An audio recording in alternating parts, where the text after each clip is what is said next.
Hey, happy Monday morning to you. It is October 6th. Wow. So our gospel today is from Luke chapter 10, verses 25 through 37. And this is the story of the Good Samaritan, which we probably all heard, but it's always good for us to take the time to reread this slowly. And I can't do that just because of limited time on this video. But it starts off, remember, they're on their journey to Jerusalem. They already left the Samaritan town, having been rejected there, so keep that in mind.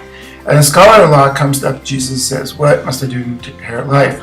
And Jesus says, "Well, what's written in the law?" And the man gives the law, you shall love the Lord your God with all your heart, being blah, blah, blah, blah. And Jesus says, "Well, you answered correctly."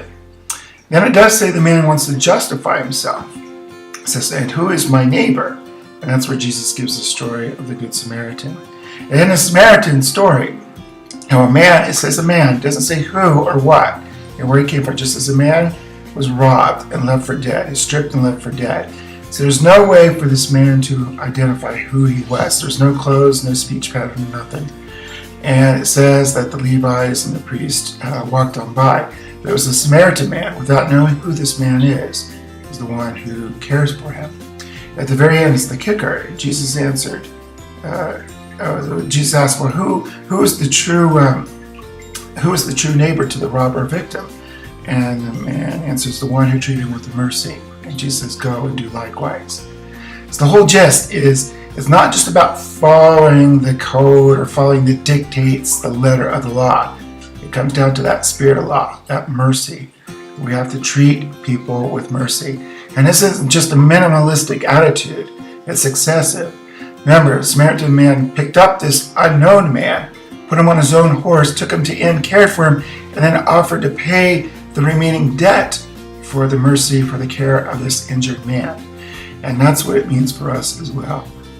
That our mercy for people who are in need must be excessive. It can't be a minimalistic approach. It has to be excessive. And when we apply this excessive approach, this very merciful approach, this very Christian approach, we'll see, our lives will be changed, will be different. Mercy frees us. Mercy helps us to see really beyond a narrow confine. It opens our hearts to a greater reality. I think it brings us closer to God. And so this day, or any day, look for those moments to be truly merciful.